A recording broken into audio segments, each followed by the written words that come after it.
Hi, welcome to Friday. Welcome to Friday.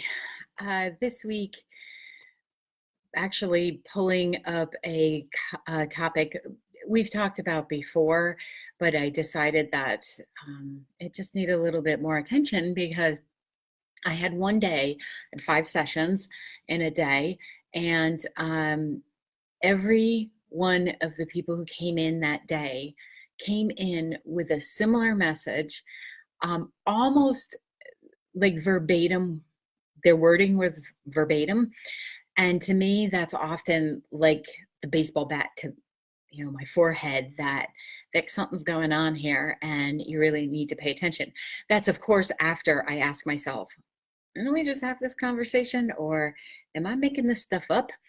So this week it's about that ego. um and hello ladies, thank you for joining me. It helps my ego when you show up. So what was happening was each individual person who came in was talking about their own spiritual development, which of course one of my favorite topics, and how they were hearing more and more that they had to get rid of their ego.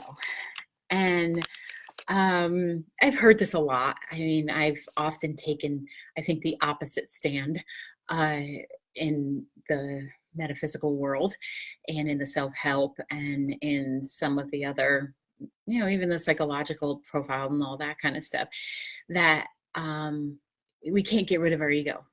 I mean, you can, but you have to croak. So that's one way to get rid of it.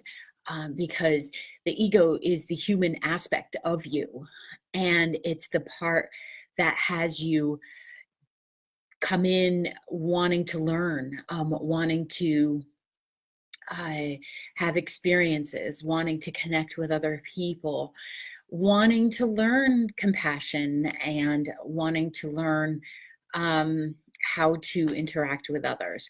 So I don't know how you could get rid of it and still be in that human element of yourself. So one of the topics that came up was, in order to embrace her true spiritual self, she had to somehow, I don't know, exercise this part of her out of there.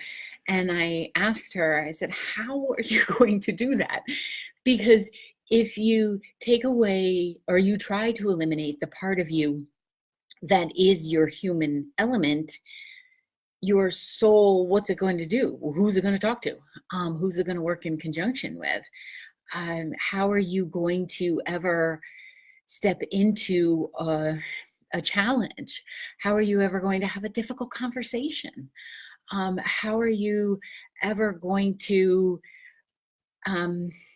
ask somebody out, or take a class, or create an object of art? Like, how are you going to do that if you don't have your human self in there? You're just going to walk around all airy-fairy and loving everything and feeling like my soul's in charge. I should never be angry. I should never be upset. I should never want more. And that's where the day progressed. And it was humorous to me because, the law of attraction, right? Whatever you pay attention to, you get more of.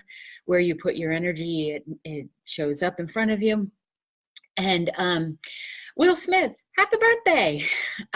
So the prospect of never wanting more time on this planet, more love in your life, maybe even that bigger house, although I don't know why you'd want to clean a bigger house. That just boggles my mind. But some people want more space, and that's fantastic. To take away that desire for wanting more, for expansion, for growth, totally negates the point in coming to this planet in the first place.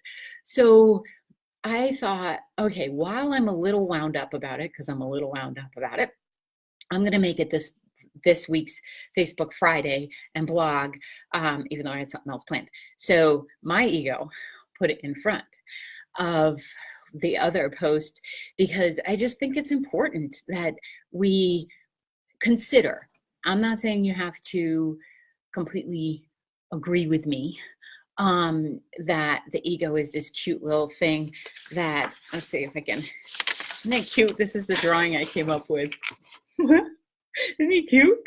That's kind of how I see the ego in my head. I see it as this little blobby thing that is malleable, right? So you have the ego part of you that has been named. Let's face it, somebody way back when picks a name for it, and we have to stay with it. And yes, I know who did, but I'm not going to drop names right now. So my vision of the ego is this like blobby thing that's malleable, that can be moved around, a bit like the subconscious, really, because our subconscious is back there running because of stuff that's been put into it. Same with the ego. What's been put in, what has been programmed. So if you can work to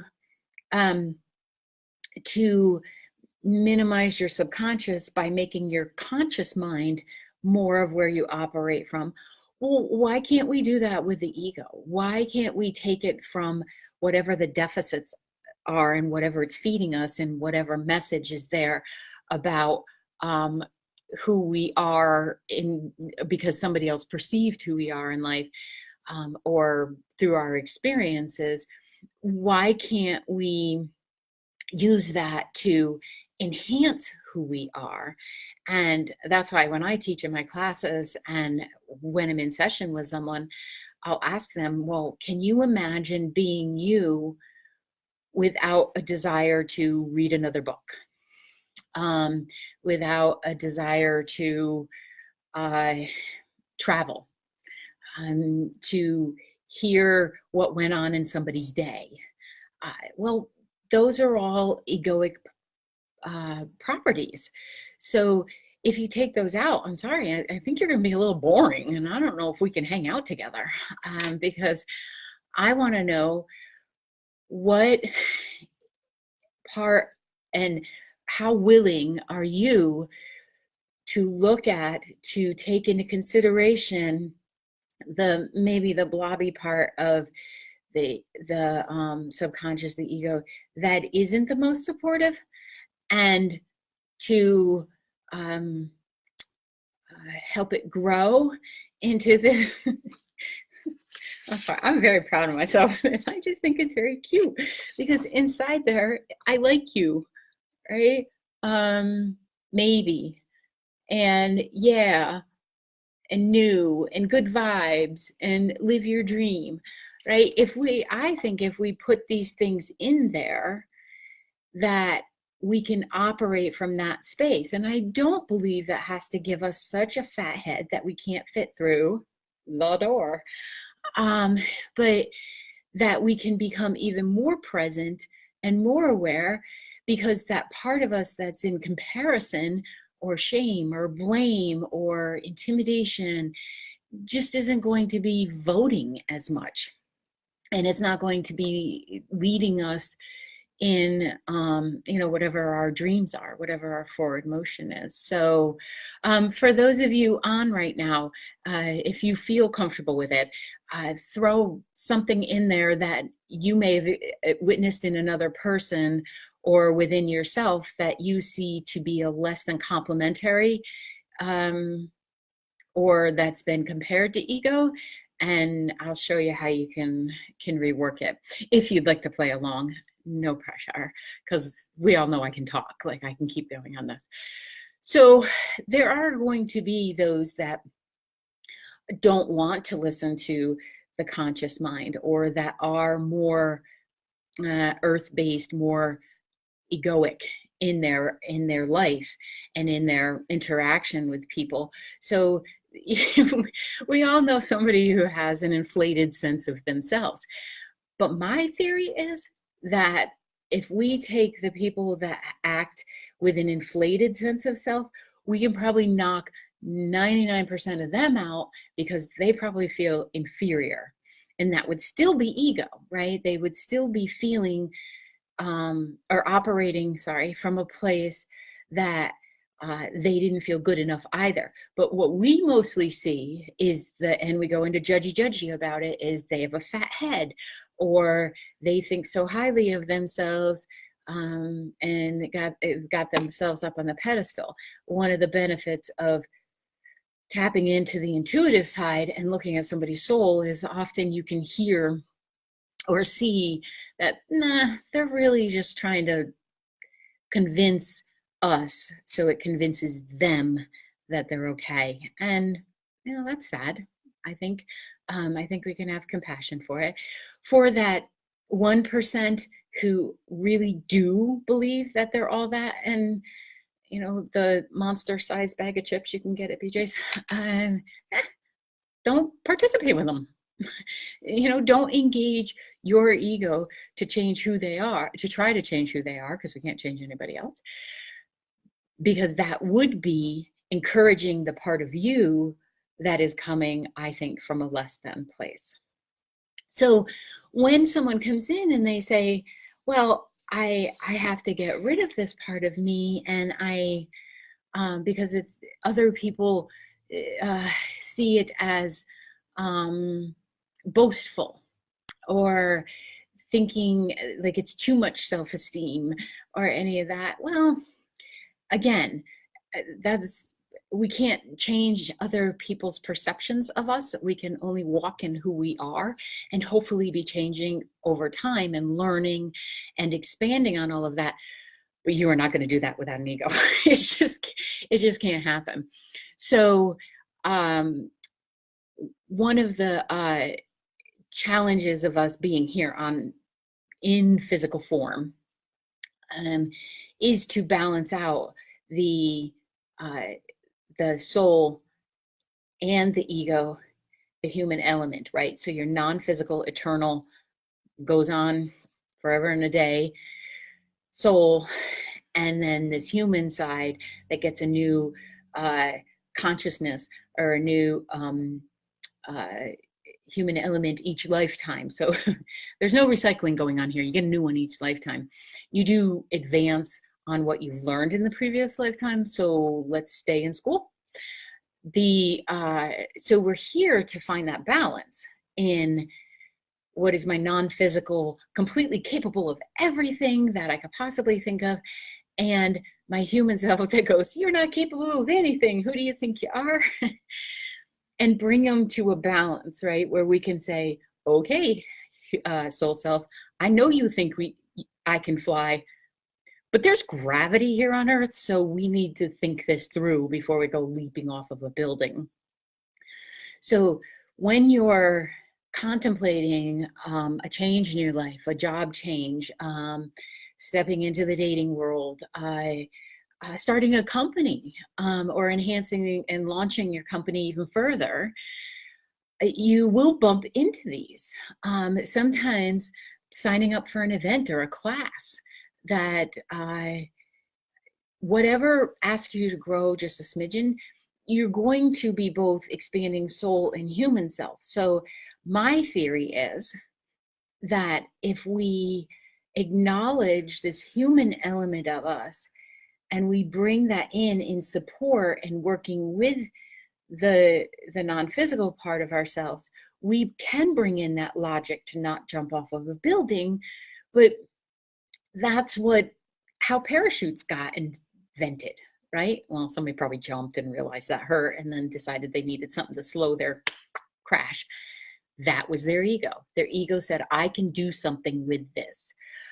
I can expand on this idea that I'm receiving, that I have within me, that may be coming from my guides, angels, God, soul, ascended masters, fairies, everybody.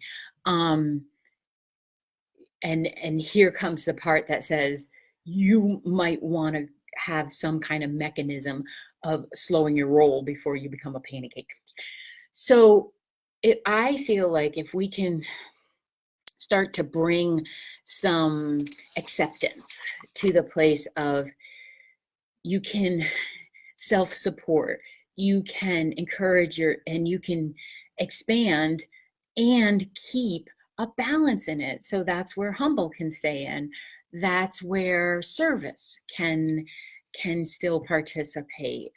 We're seeing a lot of, I think this is also why it got pushed to the front for me, is because we are right before voting day, midterm elections, and you can't turn on anything without being bombarded with these massive push right in your face. That was a little trippy. Of other people's fear, and that could very much poke at and challenge your sense of self. But you don't have to join them in their miserable statements. I think if we can be in appreciation that it does take an ego and a sense of self and the sense of contribution for anyone to stand up on stage. I don't have to agree with some of the rhetoric and BS that's flying around out there to appreciate that, well, at least somebody's standing up there and saying something, because otherwise, we'd run out of people that want to volunteer. So their service until such time they get paid. I do believe in term limits, but seeing it in this way, I think allows us to be in intelligence, with compassion, with a sense of, well, I'm not the one up there. So let me make my decisions from concrete, like a grounded place, not concrete, but a grounded space. And then that contributes to your sense of self. You do your research, you got the intelligence, and say where I'm going here. Like the more that I feel like we know who we are and we work with inclusion, that I feel like the better we are to ourselves and to others.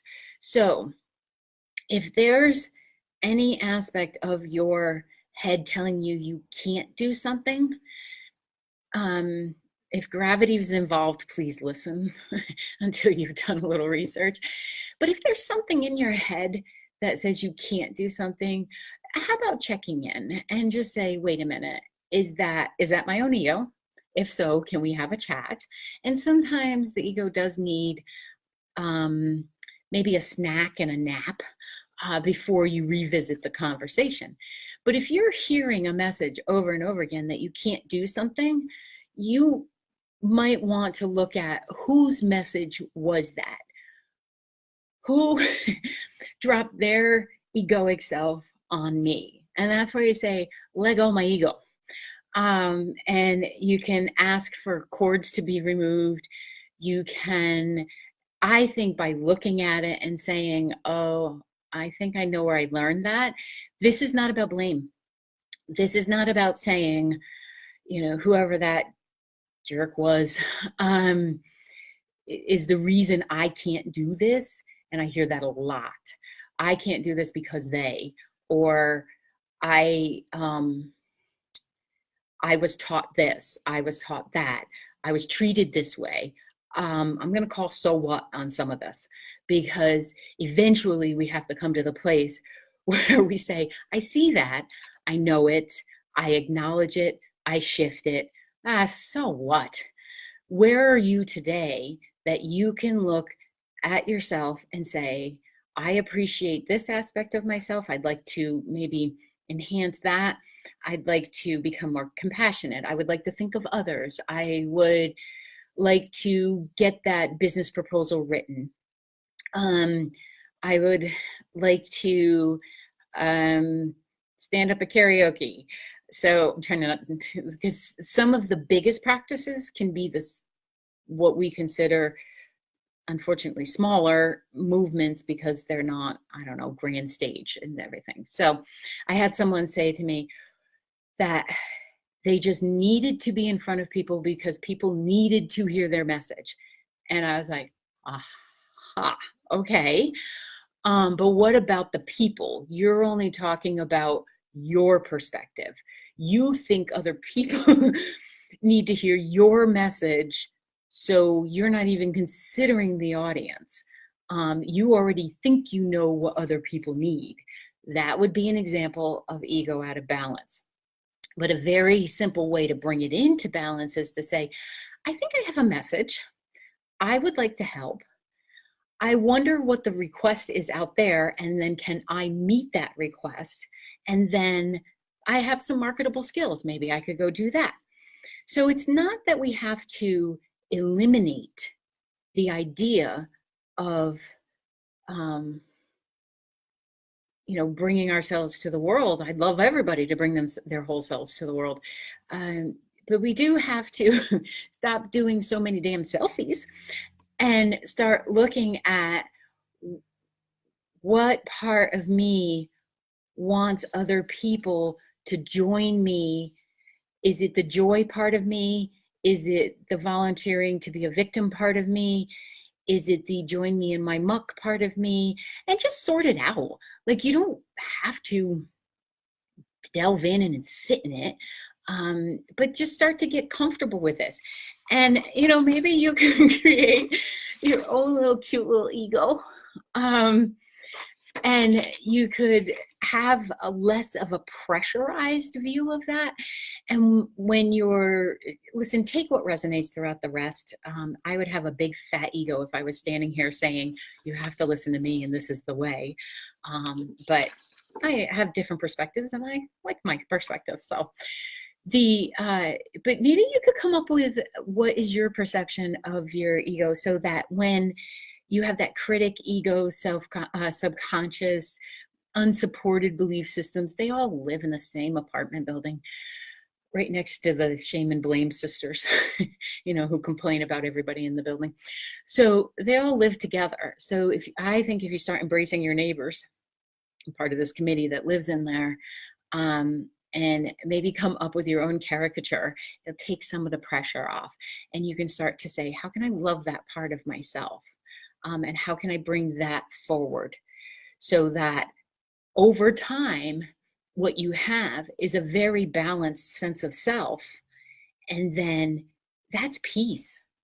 That's, I think, part of the essence of being in a life that is totally embraceable, is that peace. It doesn't mean that there's not going to be some ebb and flows, because again, that's where we get to practice. Man, if it was all boring and flat, we'd never learn anything. So what if you this week invested some time in hearing when that ego comes out? Like, you can see it when somebody posts in social media that had a headache for days, don't know what I'm going to do, flat out, how will I get, I was going to say the lawn mowed, but I think we're almost past that, all that kind of stuff. That's somebody looking for someone to pay attention to them. You can wish them well. You can absolutely, totally hope that their headache goes away. But if you engage in that, encouraging, you are joining in that part of your subconscious, your ego, that wants that as well. And we all want to be seen and heard. I'm going to say that until my very last breath. But how do you want to be seen and heard? Do you want to be seen and heard as a whole self who embraces their quirks and squishy parts? Or do you want to be the one whining about things and not really moving it? I'll leave that up to you, because not my choice. So if you could take this week and look at, just watch. You don't have to change anything right now, but just watch when you're engaging in those behaviors that's looking for someone else to validate your experience, or you are telling other people who they are, or you are engaging in a lack mentality. Send out a little hug to your squishy little ego and let it know that whatever voice it has, it's welcome. And then you'll either seek help getting to that balance space, or you'll do it intentionally yourself. Okay, we can do this. We're very courageous, and our spirit and our soul self and our human self are just miraculous in what it's capable of learning, understanding, and embracing. It takes a little bit of bravery, but that's okay. We've got that. So, hope you have a great weekend. Get your you know what's out there to vote on Tuesday. If you don't vote, don't talk to me. Um, at least until I get over my ego self around that situation. And I don't care how you vote, just vote. And I wish you all the best, and curl up with that ego. It's actually a pretty cute little bugger. So, gotta go. Have a good weekend. Bye.